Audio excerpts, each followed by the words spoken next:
сабағымызға қош келіпсіздер. Балаларды қазір бір топқа бөлу арқылы амандасумен бастадым топқа бөлуді. Кәдімгі балалар бұлармен амандасамыз, келе ғой. Сәлемдесіп кіреміз.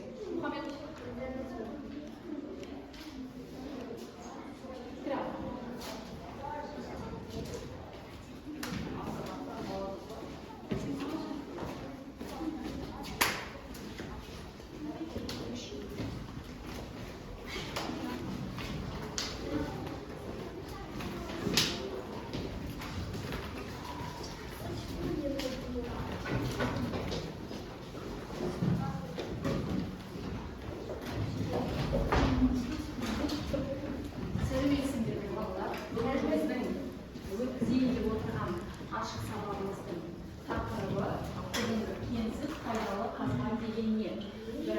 Мен бірінші жаңа тақырыпты бастамас бұрын сендермен кішкене алдымызда тұрған ұйымдастырып алып келдім барабанды. Сол барабан айналдыру арқылы өткен тақырыпты қорытындылау мақсатында, еске түсіру мақсатында сұрақ жауап ұйымдастырдым.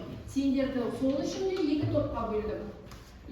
Сол топ арқылы кәнеке алдымызда тұрған барабанның бейнесі неге ұқсап тұр?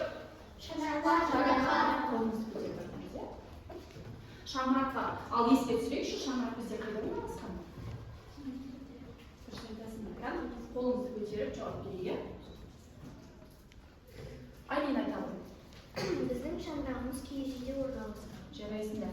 Яғни шаңырағымыз ешқашан шайқалмасын деп, бүгінгі ұлттық құндылықтарды дәріптеу мақсатында сендердің көздеріне кішкене болсын киіз үйімізді көрсету мақсатында осындай қылып ұйымдастырып алып келдім. Кәнеки онда бірінші топ бойынша жарысамыз ба, әлде біртіндеп шығамыз ба, қалай? Біртіндеп шығайық, сол кезде бірінші бақыт тобынан. Кел алып. Нұрғалым. Барабанды айналдырамыз, барабанның астыда үстіде айналдырады. Бірақ бізде мынау нұсқаулық сызықшасы қайда түседі, сол киіз үйдің астындағы сұрақтарға жауап береміз.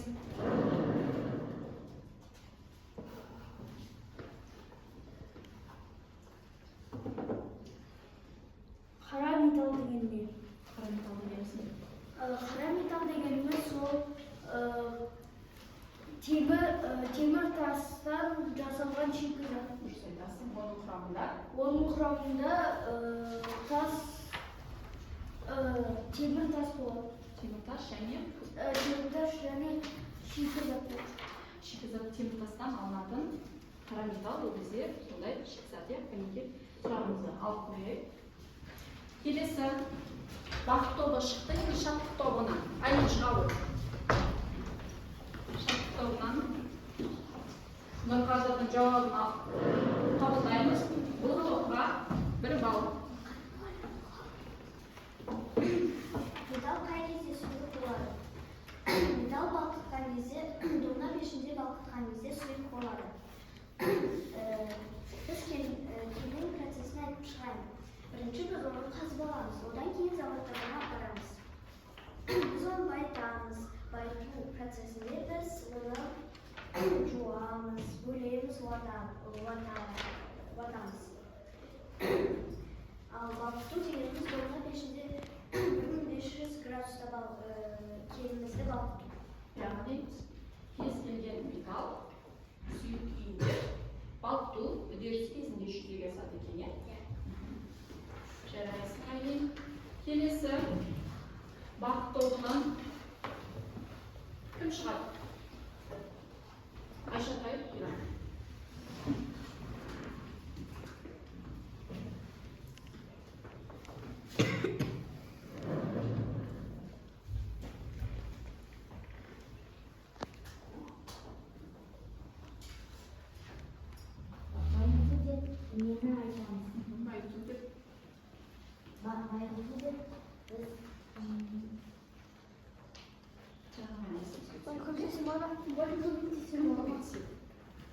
Темірлан, көмектесесің бе? Біз оны бірінші бөлеміз, уатамыз, жуамыз. Жарайсың, айту процесінде, яғни алғашқы процестердің бірі жүзеге асады екен. Отырамыз. Ұмытып қалдың ба, Айша? Келесі шаттық тобынан. Şartlıq тобынан келе Нұрқадыр.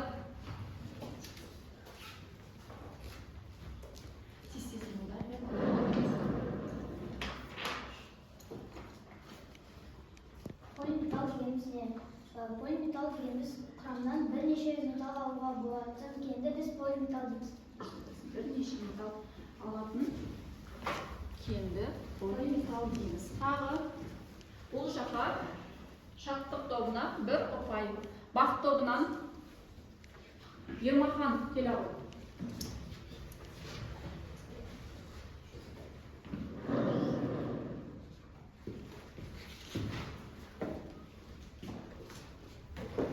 Жеңіл металдар бағалы металдарға не жасалынады? Жеңіл металдардан біз саулау машинаны дискін жасай аламыз. Жеңіл металдарға алюминий, мыс және де титан жасалады. Ал бағалы металдарға біз әшекейлер, сырғалар, жүзіктер, бұл және жасай аламыз. Бағалы металға алтын, күміс, сосын жоғалтын, тағы басқа металдар Жеңілден. Бағалы металдарда не жасайды екенбіз? әшекейлер, қолөнер, сырға мен жүзіктер. Яғни алтыннан не күмістен бағалы бұйымдар жасауға болады екен. Жарайсың Ермахан. Бақ тобына бір ұпай. Асыл зат келе ғой.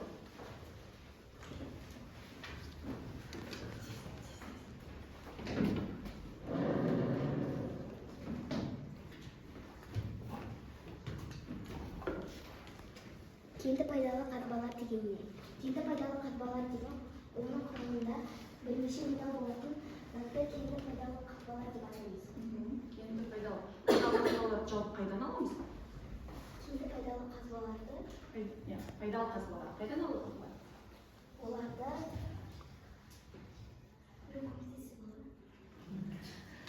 Кім көмектеседі? Тобымызға көмектесеміз бе? Фатима. пайдалы қазбаларды біз жердің астынан, жердің бетінен және су астынан ала аламыз. Мысалы? Мысалы, тоз, бор, гранит, әктас және гипс деген нәрселерді Отырамыз. Қабылдаймыз ба? Қабылдайды. Бір ұпай. Шаттық тобына бір ұпай. Кеттік. Бақ тобына тезірек сұрақтарды алып қайықсам. Келесі. Темадан шыға қой.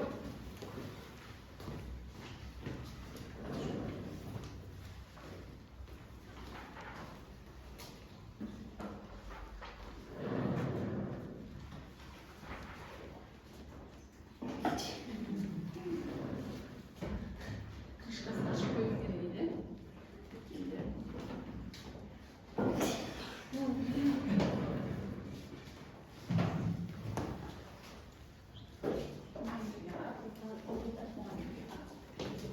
қандай болады? Түсті металл және бағалы металл, жеңіл металл. Жеңіл металлға алюминий, титан, бағалы металлға күміс, алтын жатады. Ал түсті металлға мыс, күміс жатады. Дұрыс айтасың. Енді бұл металдарды күнделікті тұрмыста қолданып жүрміз бе? Қандай жерлерде қолданып? Дискі және электр мысы жасаймыз. Дұрыс айтасың. Ал бағалы металлға біз әшекейлер жасаймыз. Жарайсың. Қабылдаймыз. Еске түсірдік па балалар? Еске түсірдік, онда келесі тақырыпқа жаңа тақырыбымызды бүгінгі бастайық. Олай болса, бүгінгі біздің балалар өтетін жаңа тақырыбымыз жалпы пайдалы қазбалар жайлы. Біздің есімізге түсті пайдалы қазбалар ол жердің астынан, жердің үстінен, жер қыртысынан және су астынан қазып алуға болатынын, иә? Ал енді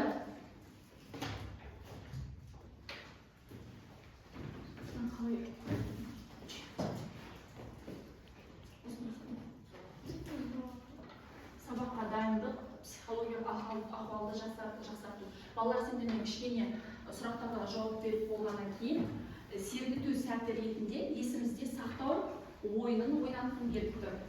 Ол үшін 40 секундта мынандай біздің әліпбиіміз жасырылған 40 секундта екі топ кім қатарымен, яғни А деп реттік қатарымен 40 секундта кім көп әріптерді табады, сол тобымыз жеңімпаз атанады. Кәнекей, екі топқа мына жерге екі қатарға былай шығарайын. Және жүйе мүшелерінен секунд қоса аласыздар ма? Бақыт тобынан кім шығады? Нормал шыға ғой.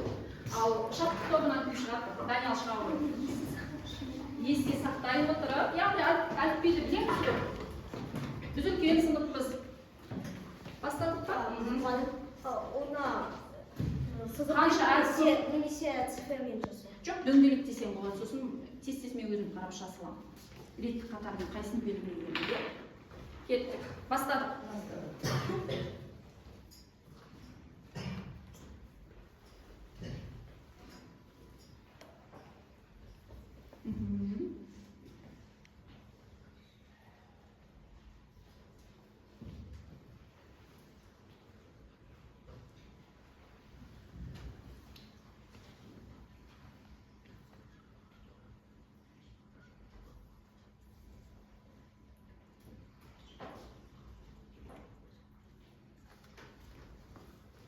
Балалар болды, 40 секундыңыз өтті.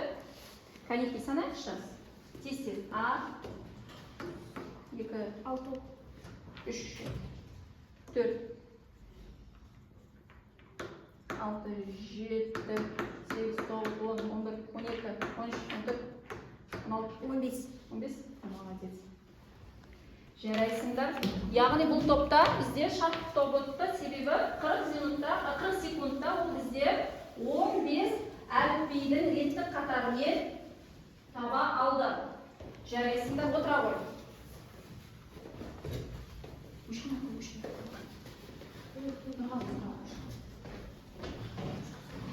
Балдар, қағда шығамыз ба?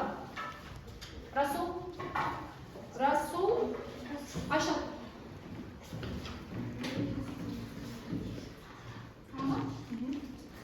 Қазір секунд қалыпсады.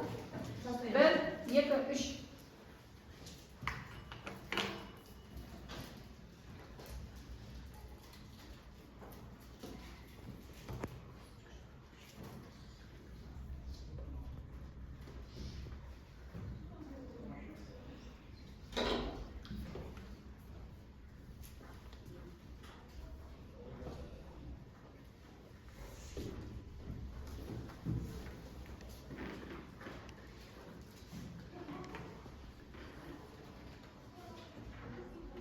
Болды, уақытымыз.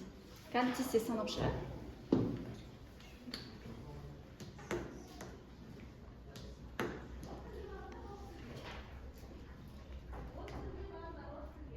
Қанша екен? 2, 3, 4, 5, 6, 7, 8, 9, 10, 11, 12, 6. Яғни 40 секундта қанша әріпті табалдық? 9. Жарайсыңдар балалар. Бұл біздің есте сақталуымыз, яғни жадымызда қаншалықты тез қимылдауға болатынын тексеретін бір тергеу сәті болды. Келесі кезекте енді мен өткенді пысықтадық жаңа сұрақ жауап арқылы. Жалпы бір түсіндіріп өткім келіп тұр. Пайдалы қазбалар ол бізде білесіңдер. Қазақстан Республикамызда біздің өзіміздің мемлекетімізде өте көп кен орындары бар. Яғни ол кен орындарында біздің пайдалы қазбаларымыз өндіріледі. Мысал келтіретін болсақ, тасымызда құм, саз, әк, тас көмір, мұнай, металл, тұз бар. Енді осы пайдалы қазбаларды көзімізбен көргеніміз бар ма? Ұстап. Мысалы, металл, тұз, тас, құм, саз және тас көмірді ұстағансың, иә? Яғни оны біз күнделікті тұрмыстық қажеттілігімізге өндіре алады екенбіз. Яғни күнделікті мысалы тас көмірді, сосын көмірімізді өзіміздің оның бәрі қысты күні тұзды қандай уақытта күнделікті дұрыс айтасыңдар, тамақ пісіргенге анамыз пайдаланады. Енді сендерге кішкене тәжірибелік жұмыс болсын деп бүгін алып келдім. Мынау не алдыңыздағы балалар? Саз. Саз. Бұл сазды немен қандай жағдайда қолданады?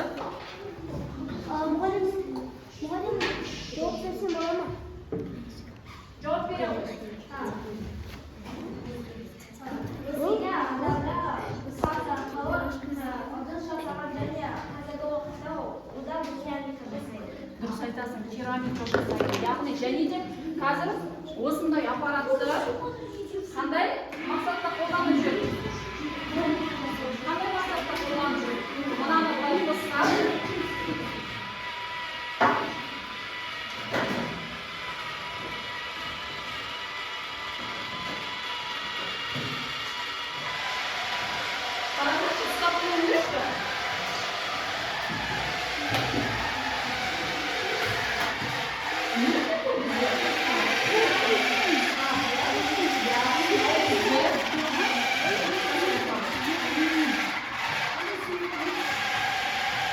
бұл бізде арнайы сондай саз балшықтан неше түрлі бұйымдар жасайтын аппарат. Бұны қазір көп жерлерде бизнес түрі ретінде де қолданып жүр. Балалар осындай аппаратты алады да, оған сол уақытқа жазылып, саз балшықтан неше түрлі өзімізге бұйымдарды жасауға. Мысалы, біздің Айша сондай үйірмеге бастады екен. Сол үйірмесінен жасап әкелген міне бұйымы. Қонақтарға көрсетсек болады, Айша қалай жасағанын түсіндіріп. Бірінші Жанна бар. Ерді түсіндіріп айтамын.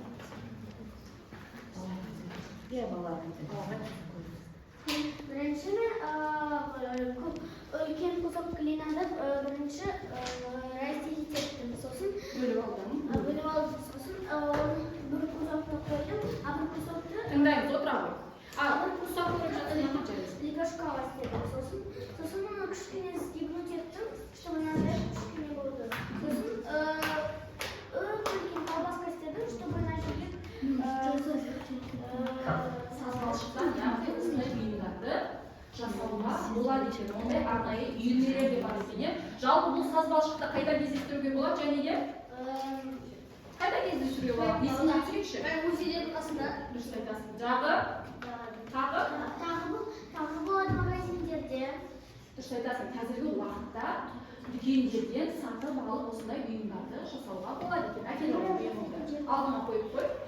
Түсіндік қой саз балшықты, иә? Енді келесі кезекте мұнда тағы не бар екен? Мен сендерге тағы да көзбен көрсін деп құмды алып келдім. Құмды жалпы білеміз ба? Қай жақтарда кездестіріп жүрміз құмды? Дұрыс айтасыңдар. Құм қайда кездеседі? Далада, ауылды аймақтарда, яғни жердің өзінен алынатын біздің табиғи шикізатымыз екен.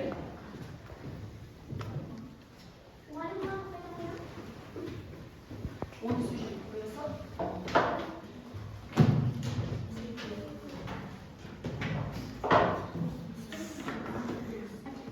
Сол жаққа қоя сал.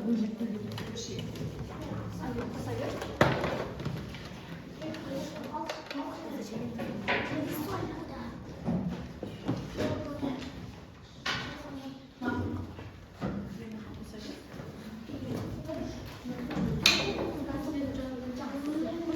Ал енді ол мен ұстап көріңдерші, не бұл балалар? Құмды қазір көмектесін барыңыз.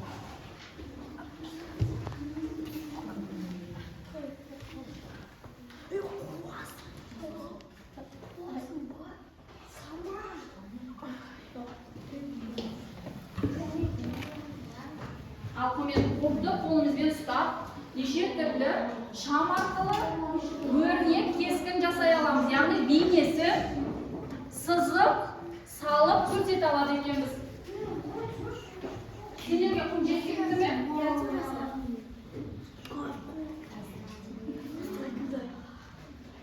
Мен сол сендерге кішкене ойын әрі тапсырма ретінде осы құмның бейнесінен әдемі сурет көргім келіп тұр. Балалар жасай аламыз ба? Кәнеге онда топпен жұмыс жасай отырып бір табиғаттағы бір бейнені салайықшы. Мысалы ағаш, иә? Жеткілікті ме бұлар?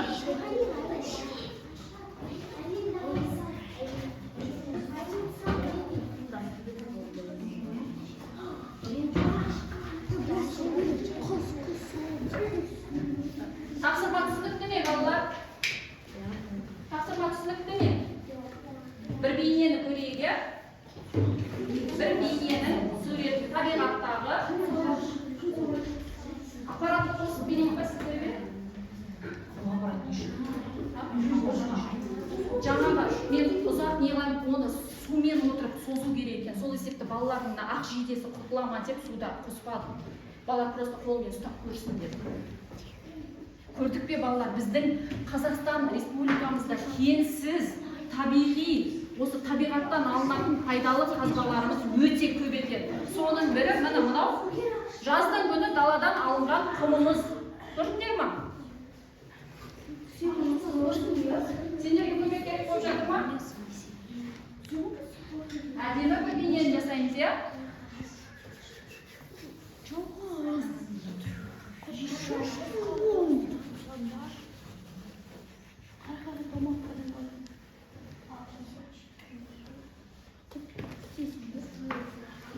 Бәрін ұстап көремін, жалғыз ұстап көремін.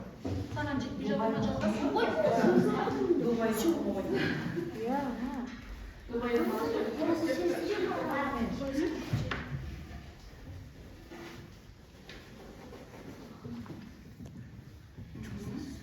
Әдемі гүлдер салып жатырсыз, иә? Сенікі бар шам арқылы жаңа гүлдерді салып жатыр.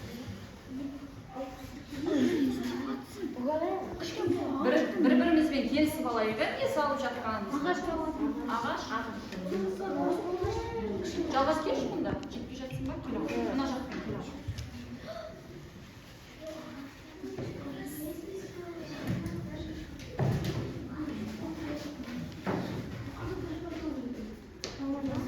Болдық па балалар?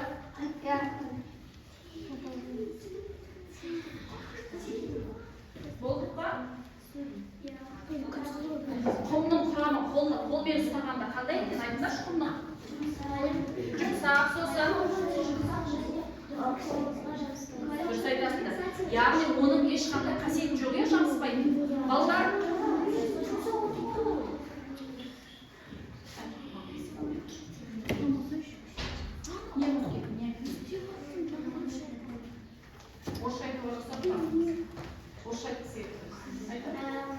Есть еще две разновидности глины. Одна для посуды, одна для фигурки. Салпалшық өзі екке бөлінеді деп айтты. Жарайсың, үйірмесіндегі үйреніп келген, үйде дайындалып келмеген соң айтты. Жарайсың, Айша. Ал балалар қолға ұстап көрдік па? Расулке, мұнда ауызшы, жалғыз кел ал. Құмның құрамын анықтадық па? Қандай екен құмның құрамы? Сосын дұрыс, өте ұсақ екен, иә, Айша дұрыс айтыпсың. Өте ұсақ, жабысқан емес, тағы қандай? Қасиетсіз. Иә, қасиеті қандай? Сурет салуға болады. Иә, болады. Сосын Сағат күн сағаттың ішінде де құм орналасқан, иә, дұрыс ақпарат айтып отырсың сен. Нұрғалым, жарайсың. Болдық па? Келесі тапсырмаға көшейік онда, иә? Сосын сыныпта ары қаратай тағы да ойнаймыз. Бүгіндікке уақытымыз бар осыны. Сеніңдер. Қолдарды қағыңдар, құмнан тазалаңдар.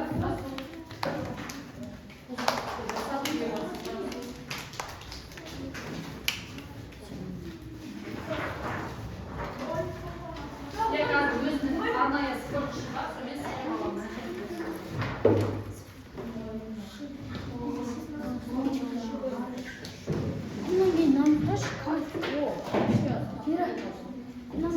Сендермен нені сурет салды?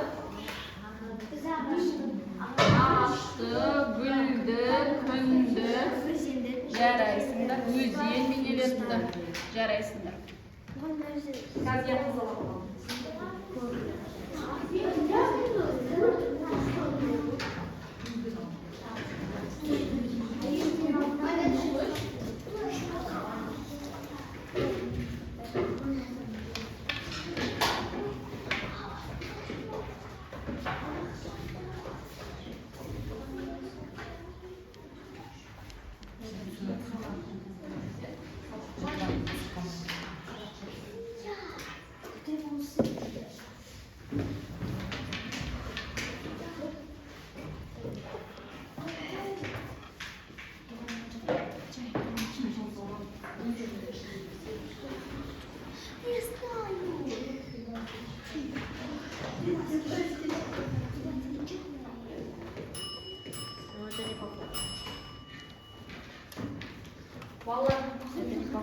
түсіндік қой, пайдалы қазбаларымызды толығымен қолымызда ұстап, оны ұсақтап, оны уатып, жұмсартып көрдік, кішкене бұл да сендерге қолдарыңа моториканы дамытуға септігін тигізе береді. Құммен таныстық, сосын немен таныстық? Сазбен таныстық, тұзбен таныстыңыз ба? Тұзды қандай жағдайда қолданамыз? Тамақ жасаймыз. Тағы қандай жағдайда? Тұзды және арнайы теңіз тұзы деген де бар, Онымен теңіз тұзына, оны теңіздерден ала отырып, күнделікті балалар шомылдыруға, үлкендер өзіне терісін жасартуға қолданады екен. Таныстық қой. Енді балалар, сендермен жаңа тақырыптың жалпы сұрағым келіп тұр. Бұл жерден суреттерде не бейнеленген және олар неден жасалған және олардың материалы не деп ойлайсыңдар? Саздан жасалған бұйымдар. Дұрыс айтасыңдар. Сосын қандай бұйым көріп тұрмыз? Біріншіден Сатылар, баспалдақтың шетінен не көріп тұрмыз? Баспалдақтың күйінішін көріп тұрмыз, Мұндайды адамдар арғы жаққа құлап кетпеу мақсатында қорған осындай орналасады екен. Ал бұлардың құрамына келетін болса, бұлардың құрамы бізде бүгінгі өтетін тақырыбымыз келіссіз пайдалы қазбалардан алынатын және оларды өндіре отырып, қатырып, жаңағы сендерге сазды қатырып осындай әдемі қорғандар жасайды екен. Және ол қорғандардың сыртын тағы не істеп қойған? Қандай түспен белгіленіп тұр? Ақтап қойған, яғни ақтап қойған. Ондай жағдайда бізде бүгін кітабымызға қарасақ, жалпы келіссіз пайдалы қазбаларға фосфорит, бор, әктас, құм, тағы не жатады деген? Аметист, магнезит. Сосын гранит, дұрыс айтасыңдар. Сосын асбест, тағы ас тұзы, шатақ екен. Және ондағы жаңағы айтылған келіссіз пайдалы қазбалардың бәрі көбінде құрылыста пайдаланады. Яғни құрылыста мына жерде мынаны сазбалшықтан жасай отырып, оның сыртын әктаспен ақтап қойса, мұның өзі көрген кезде келіссіз пайдалы қазба екенін естеріңізге түсіріп жүріңдер, жарай ма балалар? Одан кейін бізде жаңа таныс болдық. Не мынау? Бұл не бізде? Саздан жасалған. Дұрыс айтасыңдар. Саздан не істеп отыр? Ыдыс, құмыра, яғни адамның өзіне қажеттілігіне жұмсалатын заттарды және қолөнерде көбінде қыш құмыра, қыш құмыра деп жатамыз. Сондай заттарды осы саздан жасайды екен. Одан кейінгі бізде не көріп тұрмыз? Кірпіш пен бетон немесе тұз. Дұрыс айтасыңдар. Яғни бұл жерде қыш көріп тұрмыз. Қыштың өзі неден жасалады? Тастардан және су, құм құрамында осы құрылыс заттарына қолданатын біздің материалдар болып табылады екен. Енді балалар, сендерге кішкене сұрақ жауап ретінде сендерден сұрағым келіп тұр. Бүгінгі сабақтан түсінгендеріңді өзіме қайтарып алу мақсатында. Келіссіз пайдалы қазбалар және пайдалы қазбалардың бәрімен таныса білдік, таныстық және енді сол танысқан сұрақ арқылы келіссіз пайдалы қазбалар, фосфорит, әктас, ас тұзы, сазды келіссіз пайдалы қазбаларға жатқызамыз және оларды не үшін келіссіз пайдалы қазба деп атадық? Қалай ойлайсыңдар? Қалай ойлайсыңдар? Ермахан айта ғой. Себебі оның құрамында металл жоқ. Дұрыс айтасыңдар балалар. Ешқандай металл жоқ. Ал металл бар құрамындағы пайдалы қазбаларды кенді пайдалы қазбалар дейін етеміз. Жарайсыңдар. Сосын келіссіз пайдалы қазбаларды түсіндік. Енді оқулық қосымшасындағы картадан шартты белгілер арқылы келіссіз пайдаларды белгілеп маған көрсетсеңдер екен. Яғни соңында мен сендерге қазір түсіндірейін. Міне қараңдар. Алдарыңда карта тұр. Сол картамен жұмыс жасаймыз. Ондағы мынау бізде болып тұрған, бұл үшбұрыш болып тұрған, іші қара болып тұрған мұнайымыздың, яғни біздің пайдалы қазбаларымыздың мұнайдың белгісі екен. Одан кейінгі мынау ақ болып тұрған бұл бізде табиғи газымыз екен. Табиғи газ бұл. Ал мынауымыз қоңыр болып тұрған, бұл қоңыр көмір. Мынау қап-қара болып тұрған тас көміріміз. Яғни осындай өздеріне таныс белгілерді картаға белгілеп көрсетіңдерші. Я? Бақыт тобы бастаймыз, шаттық тобы бастаймыз. Маркер. Мына екінші, мына мәліметпен де жұмыс жасасақ болады. Кәнеки? Айшатай.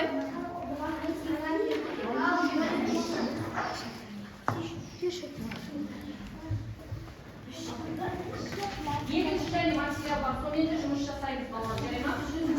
Пайдалы қазбаларды қай біздің Қазақстанымыздың қай облыстарында немесе қай қаламызда біз өзі қай қалаға мекен етеміз? Абай ауданына қай қалаға қарасты? Қарағанды облысы, Қарағанды қаласына қарасты біздің Абай қаламыз орналасқан. Ал бізде айтыңдаршы, Қарағанды қаласында пайдалы қазбалар өндіріле ме, пайдалы қазбалар? Дұрыс айтасың. Яғни біздің Қарағанды қаласында белгілеуді ұмытпаймыз. Жарайсыңдар.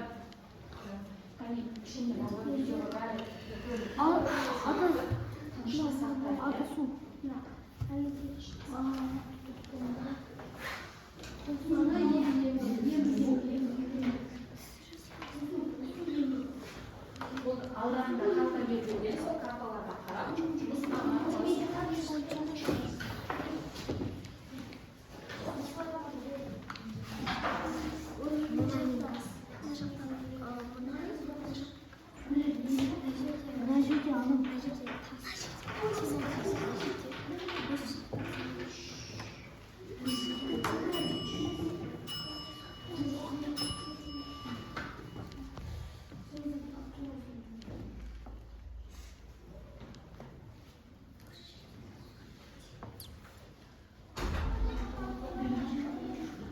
балалар.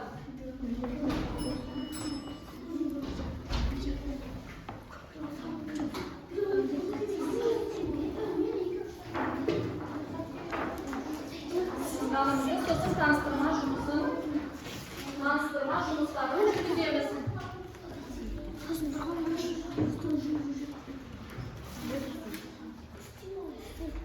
Бола бойында балалар уақыт жағынан кішкене тиімді пайдаланады.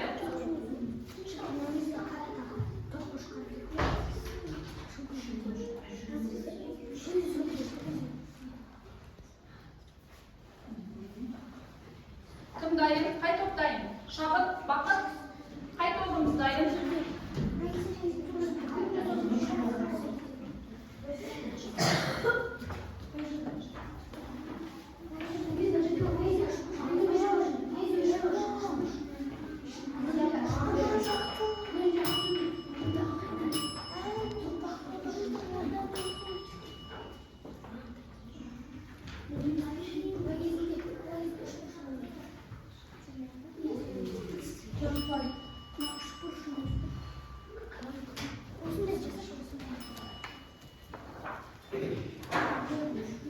Kan болды балдар.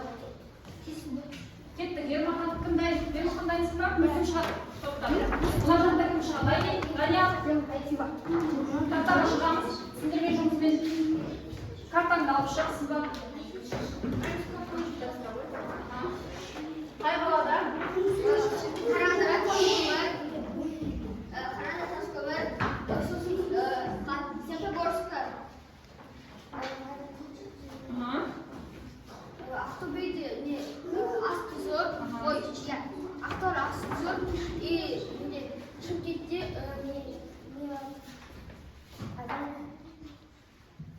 Таскөмір. Сосын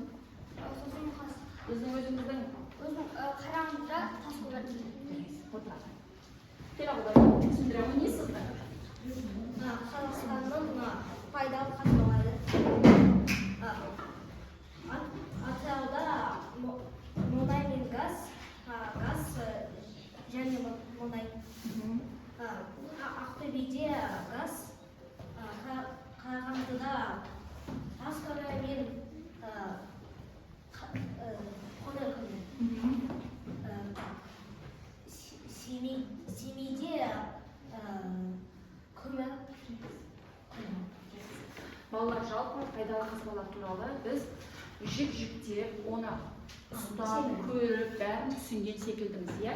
Енді пайдалы қазбалардың жаңғыш, кенді және кенге жатпайтын түрлерін де анықтадық. Олардың түрін жаңа сұрақтармен де жауап бере отырып, бәрін еске түсірдік, иә?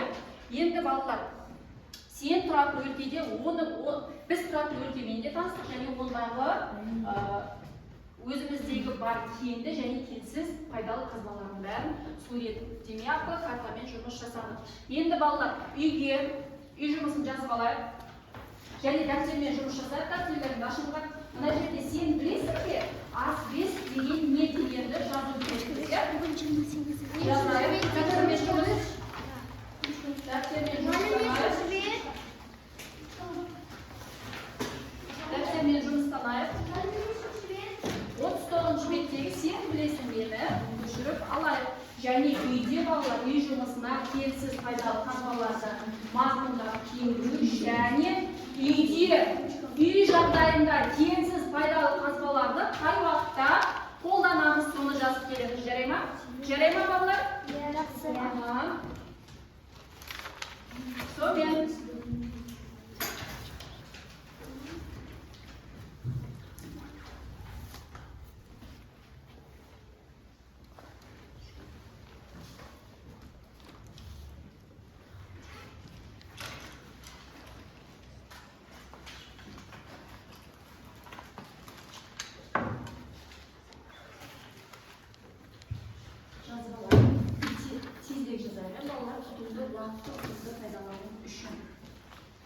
балалар сабақ түсінікті болса, мына тақтамызда бағдаршам тұр. Ол бағдаршамда, яғни мен сабақты мүлдем түсінбедім, маған сұрағым бар сабақ және жасы түсінікті. Қазір топпен шығып, түсіндік пе, түсінбедік. Егер түсінсек, жасылды, түсінбесек, қызылды және сұрақ болса, сұрағына басып, өздеріңнің түсінген сабақты түсінбегендеріңді маған білдіре қойыңдар. Кері байланыс жасайын, жарай ма? Жазып алдық па?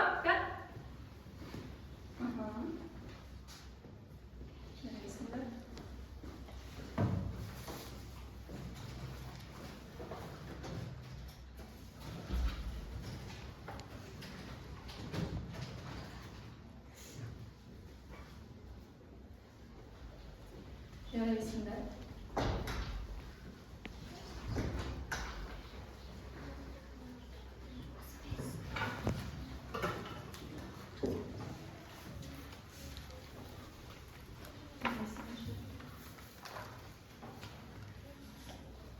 Жұмысты бастадық, үйде аяқтайық, иә, аспесті.